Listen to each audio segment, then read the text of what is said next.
Let's talk supplements. Which supplements do I take, what for, and how long during the year do I take those supplements? And why? After this video, you might think something like, Willow, why do you take so many supplements? I don't take these many supplements at once. Like I said before, some of them I take in certain times of the year or according to specific needs. So the way to do that and to show you how I use them, I'm going to give you a percentage of how long during the year I take those supplements. That might come in handy.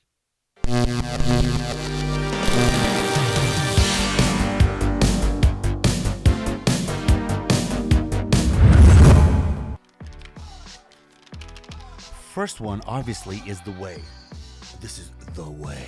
When I mean whey, I'm not talking about isolated or hydrolyzed. I mean concentrated whey. 100% whey is more than good enough. I don't care if it has like 2 or 3 grams per 100 grams of product, having 2 or 3 grams of sugars. I don't give a damn. I work out that hard. Whey is something that I use about 90% of the year, maybe 1 or 2 weeks when I'm on vacation, I'm going to forget to use it. I usually do 1 or 2 servings per day, one immediately after the workout, and the other one might be in mid-morning or something like that. And the idea is to regulate, to do the pattern of a gram per pound of body weight approximately.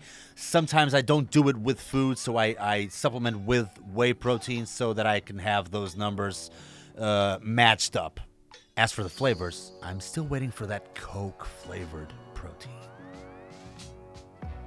Meanwhile, I'll have the vanilla, chocolate, or strawberry. No fancy stuff. I mean, basic and simple. And when you take protein for that long, you're gonna pretty much hate them all.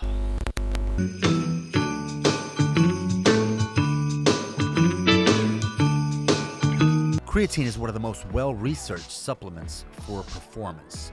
And by that, I mean that I want to be explosive. I want to be fast. I want to be strong as hell.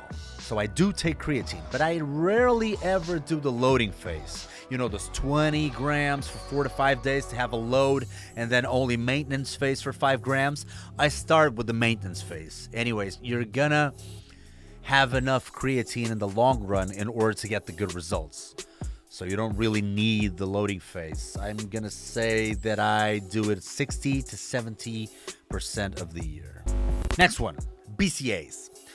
Well, I used to be a huge fan of BCAAs, especially in those juicy formulas.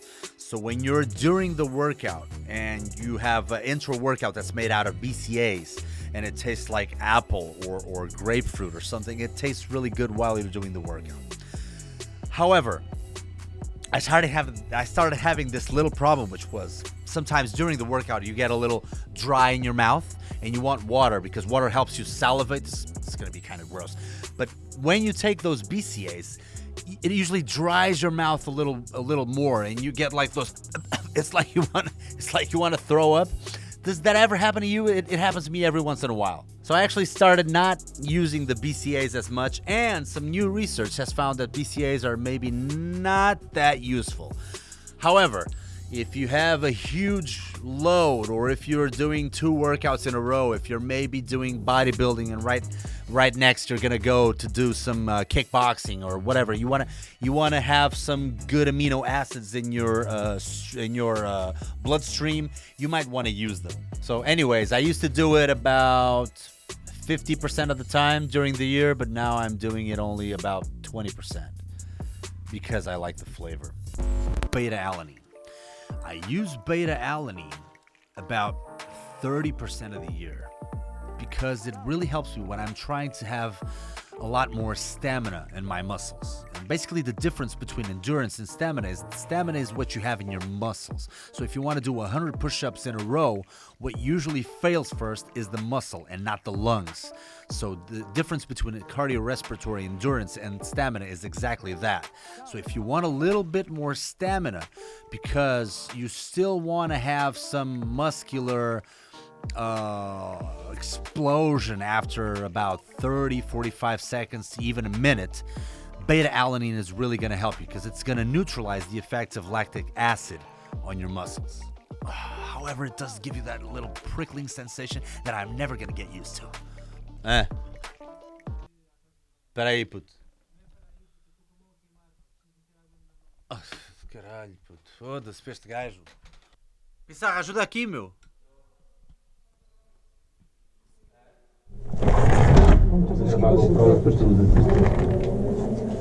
Peço desculpa, mas eu não aguento esta dor.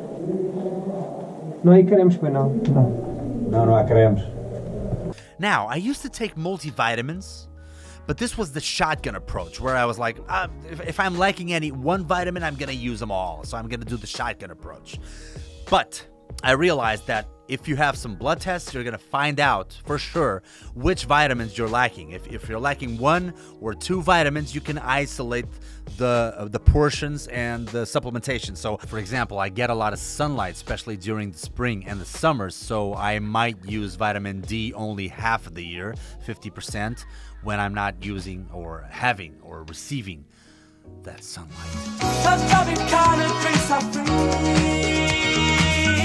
Fish oil. Omega-3. I do take it. It's good as an anti-inflammatory agent, so you really want that when you're working out, especially. But pretty much everybody should take omega-3, or fish oil in this case.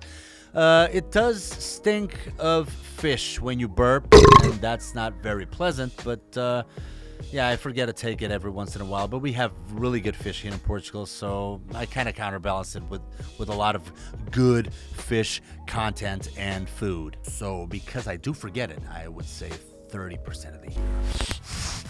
Pre-workout. I was always a little anxious, and 4 to 5 years ago, I had some panic attacks or anxiety attacks, whatever you want to call it. So I was a little bit mindful of the caffeine that I ingested. It was, I know, it's all in the head. But as I was recovering and coping with this psychological system, I started drinking coffee, like 1, 2 cups, and then 3 cups a day. So I started developing that adaptation to the caffeine, and it all went well. So from there, instead of drinking 1 coffee before I go to workout, I can drink a pre-workout, but not a whole serving, like half a serving, and it does the wonders that I want it to do. I'm just not going to get used to it. I don't like to get used to substances or supplements as a way of being motivated to train. So if it's not already in my system and I have to drink something to work out and to have the motivation to work out, that sucks. So I don't want to do it. So I would say I take maybe 15 to 20% of the times, only on those days that I really don't want to work out, and then I grab one and it's like, okay. And it gives me that pump because of the nitric oxide, the boosters, so it's a double whammy. But please, never give me a full serving.